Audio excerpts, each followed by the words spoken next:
apakah dalam sholat duha mesti membaca surat Wad-Duha atau boleh surah-surah yang lainnya? Tidak ada kemestian membaca surat Ad-Duha. Jadi silahkan saja Anda bisa baca surat yang lainnya yang sekiranya sesuai dengan apa yang bisa Anda baca. Pertama, dari sudut apa yang Anda hafal. Kedua, kalau sudah hafal, apalagi banyak hafalannya, saya sarankan Anda membaca ayat-ayat atau surah-surah yang sesuai dengan konteks yang Anda butuhkan. Misal, ada konteks umum di waktu duha, ada bacaan-bacaan misalnya terkait dengan faidah-faidah duha. Apa di antara faidah duha? Kita bisa ambil di hadis riwayat Muslim, nomor hadis 724 sampai 729. Duha itu pengganti seluruh tasbih dari tubuh kita. Jadi, ketika kita bangun dari tidur, seharusnya seluruh sendi tubuh kita bertasbih kepada Allah Subhanahu wa taala. Maka itu bisa diganti dengan salat duha 2 rakaat. Maka dengan salat duha 2 rakaat itu mengganti kemudian nilai tasbih yang ada pada seluruh anggota tubuh kita. Maka antum bisa cari salat-salat misalnya surat-surah dalam Al-Qur'an ketika salat yang terkait dengan tasbih. Misal, yang agak panjang sedikit sabbihisma rabbikal a'la. Baik, yang agak ringan sedikit idza jaa nasrullahi wal fath wa ra'aitan nasa yadkhuluna fi dinillahi afwaja. Setelah itu fasabbih bihamdi rabbika wastaghfir innahu kana tawwaba. Itu terkait dengan korelasi fungsi atau keadaan suasana kita dalam faidah duha dengan ayat-ayat yang terkorelasikan dengan itu. Misal, ada 4 rakaat salat duha dengan izin Allah Subhanahu wa taala bisa mempermudah datangnya rizki. Ketika Anda khusyuk dalam salatnya, ikhtiarnya benar dan permohonannya bagus. Di antaranya Anda bisa cari surah-surah dalam Al-Qur'an yang menjamin kelancaran bagi Allah untuk memberikan rizki kepada kita. Misal, ada ayat-ayat tentang rizki Quran surah 51 ayat ke-22. Ada Allah turunkan ke bumi di Quran surah kedua ayat 29. Ada cara mencarinya di Quran surah kedua ayat 168.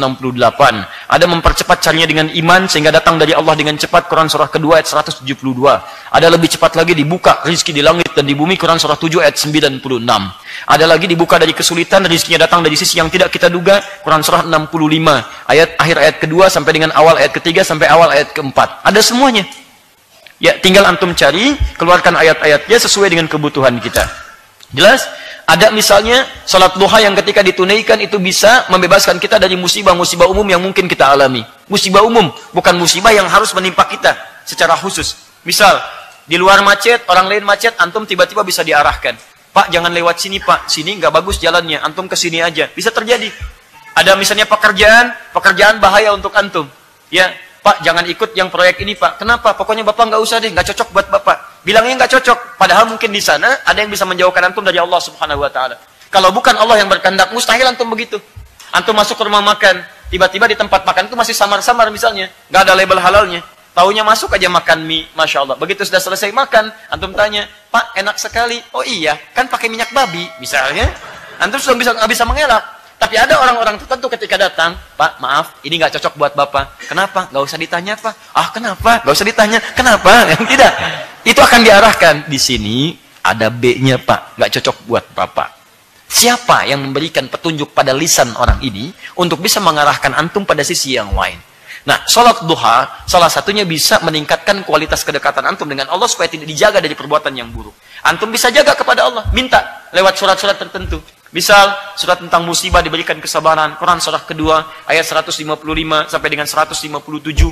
Misal kemudian, antum bisa memohon kepada Allah supaya dibebaskan dari gangguan-gangguan, ditingkatkan karir kebaikan, dilepaskan dari keburukan. Quran surah ke-17, ayat 79 sampai 80. Silahkan minta. Boleh. Ya, minta ke lapangan, baca surat Ad-Duhanya. Rakaat pertama Ad-Duha, rakaat keduanya Alam Nashrah. Ya, Alam Nashrah Kasadrak. Karena 2 surat ini turun bersamaan untuk memberikan berita gembira kepada Nabi sallallahu alaihi wasallam. Ya, dan ini dahsyat sekali. Surat itu memberikan gambaran bahwa orang yang dekat dengan Allah, dia akan dihibur selalu dengan kebaikan dari Allah Subhanahu wa taala. Saat merasa gelap tidak ditinggalkan, saat merasa senang pun diberikan dukungan.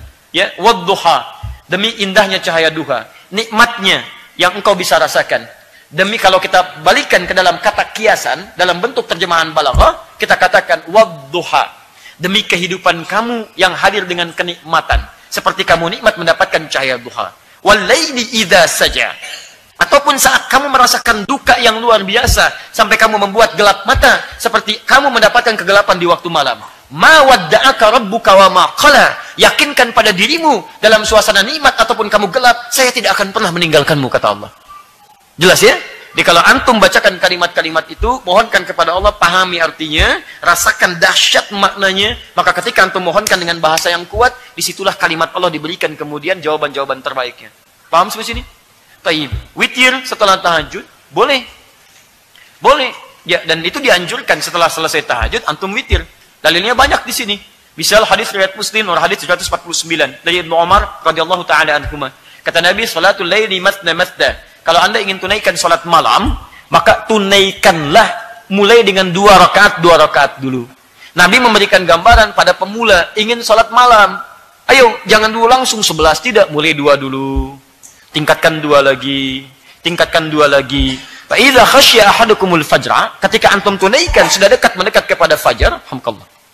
Misal sudah surah yang terakhir, rakaat misalnya 2 rakaat yang kedua, Anda merasakan, ini sebentar lagi fajar nih mau tiba.